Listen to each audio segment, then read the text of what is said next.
Children of the mentally ill are extremely challenged. Some grow up before their time, many become carers of their parents at a very young age, and many become ill themselves. Jenny, a social worker, recalls, "I remember taking an unwell person who was once in my care to a clinic for the mentally ill and seeing a young child of about 4 years of age at a coffee machine. She was expertly making coffee and really seemed to know her way around the clinic. She tottered over and gave the coffee to a woman who looked very like her. I assumed it was her mother. This woman took the coffee and resumed what she had been doing for the last half an hour as we waited, and that was to just stare blankly into the distance. The little girl quietly busied herself with some paper and pencils. Since then, I have worked with too many young people who care for mentally ill parents.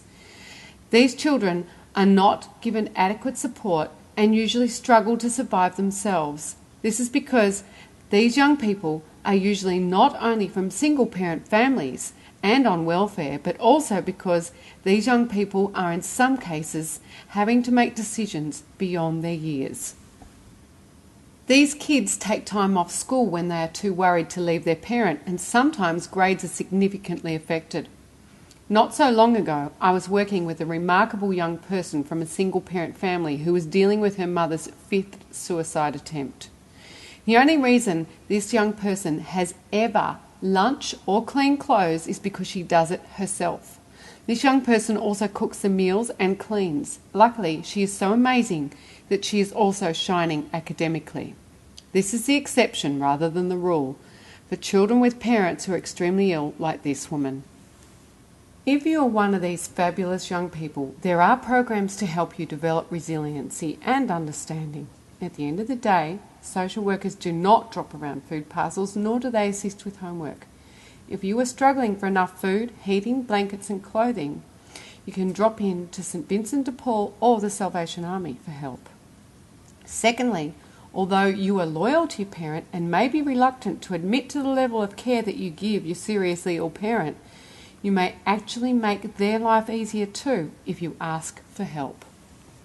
Parents who are very ill are also not aware of the damage their illness may do to their kids. Like all parents, these people usually love their kids, and when they are well, are as good as the rest of us at parenting. School breakfast programs are good from this point of view. Often the children of the mentally ill have poor access to good quality food, and this in turn has long-term repercussions for their own health. Kirsten, who is now 18 years of age, reflects, "Growing up in a house where my dad had schizophrenia was really hard. To start with, when you're a little kid, it's really confusing. Sometimes my dad was way less mature and responsible than I was, even when I was as young as 7 or 8. Because of Dad, I developed an anxiety disorder. He was always spending money and leaving us without enough food or clothes, and we came close to losing our house several times. My dad would accuse us of doing stuff and behaving in ways that just never ever really happened, and sometimes it was frightening. My childhood had little security and lots of uncertainty. I have been left very unsure of relationships, and I have great difficulty in trusting people. I'm seeing a psychologist and I'm working through a hierarchy of strategies to help me to be in greater control of my anxiety, and I'm happier in general as a person because I have the maturity and the understanding to acknowledge that Dad was a good person with a bad illness. I now know that he never meant to cause us harm, and this helps me to move forward in my own life."